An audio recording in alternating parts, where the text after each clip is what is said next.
Hello student, welcome to YouTube study. आज की इस वीडियो में देख सकते हैं दो क्वेश्चंस ऐसे लाए हैं। अगर आप बोर्ड एग्जाम 2023 देने वाले हैं ना, तो ये दोनों क्वेश्चन जरूर तैयार कर लीजिएगा, क्योंकि आज की इस वीडियो में देख सकते हैं यहाँ पर महत्वपूर्ण संस्कृत के गद्यांश और ये 7 नंबर का एक गद्यांश आता है, और यहाँ पर देख सकते हैं महत्वपूर्ण संस्कृत का पद्यांश या श्लोक, जो कि ये भी 7 नंबर का आता है। तो दो क्वेश्चन इसमें वीडियो में बताने वाले हैं, काफी इंपॉर्टेंट वीडियो होने वाली है। वीडियो को तुरंत लाइक कर दीजिए, चैनल पर नहीं तो ऐसी तैयारी के लिए सब्सक्राइब करके बेल आइकन प्रेस करके रखिए।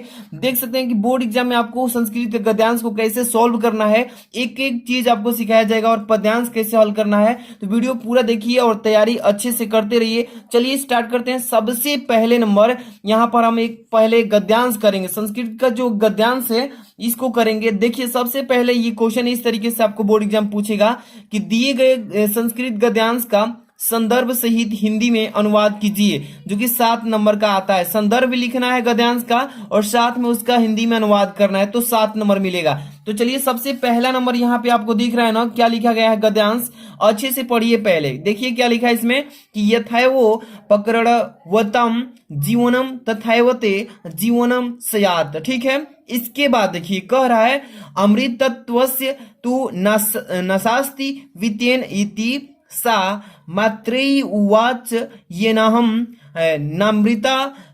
यहाँ पे यथा श्याम है, ठीक है, श्याम यहाँ पे लिखा है श्याम किमहम तेन कुर्याम। यहाँ पे लिखा है यदेव भगवान केवल अमृत साधनम जनाति तदेव मे ब्रूहि यज्ञवल्क्य उवाच प्रिया। यहाँ पे न है, ठीक है ना, न सती त्वयं प्रियम भासते। यहाँ पर लिखा है एहि उपविश व्याख्यास्यामि ते अमृतत्व साधनम। तो जैसे ही इस आप गद्यांश संस्कृत के गद्यांश को पढ़ा है, तो आपको इसका क्या करना है, पहले नंबर इसका संस्कृत का संदर्भ लिखना है इस गद्यांश का। ठीक, संदर्भ जैसे ही लिखेंगे आप इसको क्या लिखेंगे, हिंदी में इसका अनुवाद करेंगे। तो इसका एक एक जो शब्द लिखा है इसका अर्थ समझकर अभी हम बताएंगे। तो सबसे पहले नंबर यहां से पहले इसका संदर्भ लिखेंगे। देखिए यथैव पकड़वतम जीवनम तथैवते जीवनम स्यात्, पहले इसका संदर्भ लिखेंगे। चलिए आपको पहले एक एक चीज हम सिखाएंगे ताकि बोर्ड एग्जाम में अच्छा रैंक आप करें, टॉपर बने। तो देखिए सबसे पहले संस्कृत गद्यांश सॉल्व करने का बेस्ट तरीका यही है कि जो भी गद्यांश आप सॉल्व कर रहे हैं तो उसका संकेत आप पहले डाल लीजिए, क्योंकि 2 मिलेगा, एक अथवा मेन के रूप में, तो उसमें से आप जरूर संकेत डाल लीजिएगा शुरू में या बीच में डॉट डॉट करके आखिरी वाला वर्ड, जैसे कि यहाँ पे मैंने लिखा है। ठीक है, दिख रहा है ना संकेत में, यथाय वो पकड़वंता डॉट डॉट करके ते अमृतत्व साधनम। तो इस तरीके से आपको डाल लेना है, और इस संदर्भ का गद्यांश का यहाँ पे संदर्भ लिखेंगे। क्या लिखेंगे, देखिए संदर्भ हेडिंग डालेंगे इस तरीके से, अंडरलाइन कर लीजिएगा बोर्ड एग्जाम में, ठीक है ना, अच्छे से लिखना है ताकि नंबर अच्छा मिले। लिखेंगे प्रस्तुत गद्यांश हमारी पाठ्य पुस्तक के संस्कृत भाग में संकलित आत्मज्ञ एवं सर्वज्ञ नामक पाठ से उद्धृत है। ठीक है, अब देखिए इसमें काला पेन का कहां कहां पे यूज करना है, ये चीजें पॉइंट आपको समझना है। देखिए संस्कृत संदर्भ लिखेंगे प्रस्तुत गद्यांश हमारी पाठ्य पुस्तक के संस्कृत भाग, तो ये संस्कृत भाग में संकलित है ना, तो इसको आपको काला पेन से लिखेंगे। ठीक है, संकलित कौन से चैप्टर से, तो आत्मज्ञ एवं सर्वज्ञ चैप्टर से उद्धृत है। तो इसको दो चीजें को पहले संस्कृत भाग आत्मज्ञ एवं सर्वज्ञ पाठ का नाम, इसको आपको काला पेन से लिख लेना। तो ये इसका संस्कृत का संदर्भ हो गया।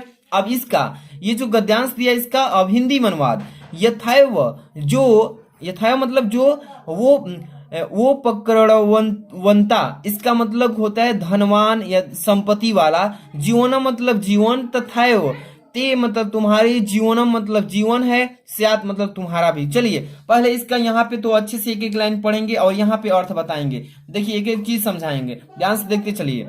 अनुवाद करेंगे, हेडिंग डाल लेना है आपको अनुवाद का ऐसे ही, ठीक है ना। अब देखिए यथैव वो पकड़वंता जीवनम तथैव ते जीवनम स्यात्, इसका मतलब कि जैसा साधन संपन्न का मतलब होता है धन संपत्ति। ठीक है, जैसा साधन संपन्न हो, यानी कि धनिकों कह सकते हैं इसी को, का जीवन होता है वैसा ही तुम्हारा भी जीवन होगा। यानी कि कहते हैं इसमें कि जैसा, यहाँ पे देखिए, जैसा साधन संपन्नों का जीवन होता है ते जीवनम स्यात्, तो तुम्हारा भी वैसा ही जीवन होता है। आगे देखिए इसमें कह रहा है कि अमृत तत्वस्य तु नासास्ति विते इति। यहाँ पे कह रहा है, यहाँ पे देखिए कि धन से अमरता की आशा नहीं है।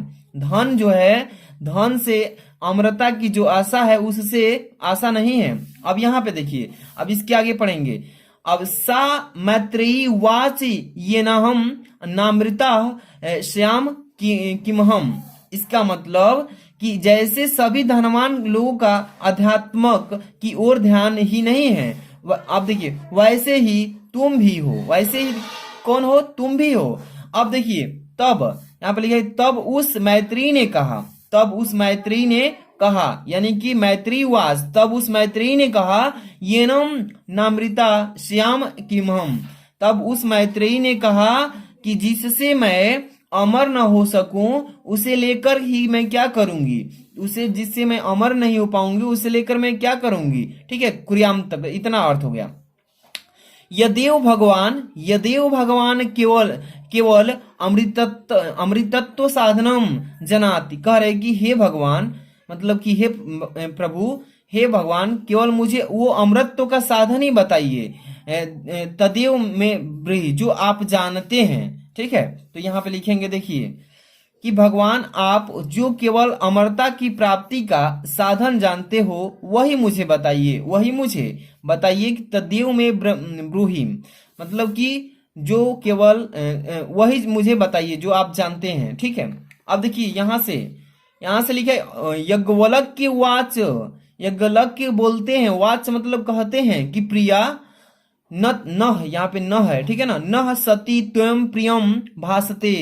कह रहा है यहाँ पे भगवान यज्ञवल्क्य बोल रहे हैं कि तू पहले भी मेरी प्रिय रही है, अब इस समय भी प्रिय अमरता प्राप्ति के साधन की व्याख्या करूंगा। चलो यहाँ पे कह रहे हैं कि यही बैठिए उपवेश, मतलब कि यहीं पर बैठिए, व्याख्या श्यामी, मैं व्याख्या करूंगा, ते मतलब तुम्हारे साथ अमृतत्व साधनम, अमृतत्व के साधन के बारे में। ठीक है, तो इसको आपको अच्छे से पढ़ना है, इसका संस्कृत का संदर्भ लिखना है, हिंदी में अनुवाद भी करना है इसका। तो दोनों चीजें मैं बता दिया। ये 7 नंबर का गद्यांश पूछा जाता है पेपर में, समझ लीजिए। इसी तरीके से आएगा बोर्ड एग्जाम में, आपको लिखना होगा। अगला क्वेश्चन जो है आप देख सकते हैं, ये संस्कृत का श्लोक है, पद्यांश भी इसी को बोलते हैं। तो ये भी 7 नंबर का आता है, थोड़ा सा लिखना होता है लेकिन काफी इंपॉर्टेंट है। 7 नंबर का पेपर में देखिए 7 नंबर पक्का होना होगा, और बार बार ये रिपीट करता है। देखिए पद्यांश का लिखा है, महत्वपूर्ण संस्कृत पद्यांश कह लीजिए या श्लोक कह लीजिए। ठीक है, 7 नंबर का आता है। क्या है इसमें लिखा है कि सुखार्थिनः, ध्यान से पढ़िएगा, सुखार्थिनः कुतो विद्या कुतो विद्यार्थिनः सुखम। अब लिखा है कि सुखार्थी व त्यजेद विदम विद्यार्थी व त्यजेद सुखम। कह रहा है इसका मतलब पहले नंबर, इसको तो जैसे आपने पढ़ा है आपको मालूम चल गया कि इस चैप्टर से, इस चैप्टर का संदर्भ पहले इस श्लोक का पद्यांश का पहले संदर्भ लिखेंगे, फिर इसका हिंदी में अनुवाद करेंगे। क्या लिखा है कि सुखार्थिनः कुतो विद्यार्थिनः सुखम।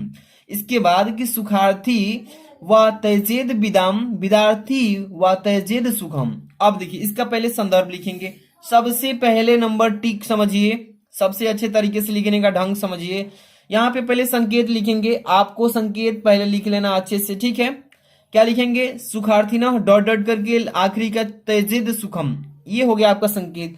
अब संदर्भ लिखना है ना, तो संदर्भ हेडिंग डालेंगे, ऐसे लिखेंगे कि यह श्लोक हमारी पाठ्य पुस्तक के संस्कृत भाग में संकलित सुभाषित रत्नानी नामक पाठ से अवतरित है। अब देखिए बोर्ड एग्जाम में आपको केवल ब्लैक पेन और ब्लू पेन ही यूज करना है। जैसे कि मैं यहाँ पे कलर पेन यूज किया हूं, तो आपको ऐसी गलती नहीं करना है, लेकिन आपको बताने के लिए मैं यहाँ पे इसीलिए एक एक चीज सतर्क बताते चल रहा हूँ। संदर्भ क्या लिखेंगे इस श्लोक का कि यह श्लोक हमारी पाठ्य पुस्तक के संस्कृत भाग में संकलित सुभाषित रत्नानी नामक पाठ से अवतरित है। इतना तो आपका हो जाएगा संदर्भ। अब देखिए इसका अब क्या करना है, अनुवाद करना हिंदी में। चलिए क्या लिखा है कि सुखार्थिनः कुतो विद्यार्थिनः सुखम। इसका मतलब यहाँ पे देखिए अनुवाद कि सुख चाहने वाले को विद्या कहाँ, यानी कि सुख चाहने वाले को विद्या कहाँ, वही कह रहा है कि सुखार्थिनः कुतो विद्या। इसका मतलब कि सुख चाहने वाले को विद्या कहाँ, कुतो विद्यार्थी ना सुखम, और विद्या चाहने वाले विद्यार्थी को सुख कहाँ, है ना। अब देखिए, सुखार्थी व तेजेद विदा, इसलिए सुख की इच्छा करने वाले को विद्या प्राप्त करने की इच्छा छोड़ देनी चाहिए। यानी जिसको सुख चाहिए अभी, तो उसे विद्या प्राप्त की इच्छा ही छोड़ देनी चाहिए, क्योंकि तुझे सुख चाहिए तो विद्या कहाँ से मिलेगी। अब देखिए यहाँ पे विद्यार्थी व त्यजेद सुखम, अब देखिए अथवा विद्या चाहने वाले विद्यार्थी को सुख मतलब सुख छोड़ देना चाहिए, यानी कि विद्या प्राप्त करना है तो सुख नहीं मिलेगा, तो वही विद्यार्थी को विद्या प्राप्त करना है तो सुख छोड़ देना चाहिए। मतलब यह है कि विद्या बड़े कष्टों से प्राप्त होती है। देखिए कहने का मतलब कि विद्या जो है बड़े कष्टों से प्राप्त होती है, इसलिए जो सुख की कामना चाहते हैं, जो सुख करने वाले हैं, सुख की कामना वाले हैं, उन्हें विद्यार्जन की आशा छोड़ देनी चाहिए, यानी विद्या प्राप्त होने की आशा छोड़ देनी चाहिए। और यदि विद्या अर्जित करना चाहते हैं तो सुख की इच्छा छोड़ देनी चाहिए। तो ये आपका श्लोक है, यानी कि इसको बोल सकते हैं आप पद्यांश, ठीक है। और इस पद्यांश का पहले तो आप संदर्भ लिखे हैं और संदर्भ के बाद इसका हिंदी में अनुवाद किए हैं, और ये पेपर में 100% पूछा जाएगा, तो इसलिए आपको अच्छे से 2-3 बार वीडियो को देखिएगा। वीडियो को लाइक कीजिए, चैनल पर सब्सक्राइब कर लीजिए, क्योंकि आपको डेली ऐसे इंपॉर्टेंट क्वेश्चन मिलते हैं। और इसका पीडीएफ भी आप चाहते हैं लेना, तो वीडियो का डिस्क्रिप्शन में जाएंगे तो वहां पे टेलीग्राम का लिंक, ब्लू लिंक से क्लिक करके ज्वाइन हो जाइए, टेलीग्राम जुड़ जाइए। Hindi, English, physics, chemistry, biology सब चीज की तैयारी यहाँ पे कराया जाएगा। मिलते हैं नेक्स्ट वीडियो में। Thanks for watching.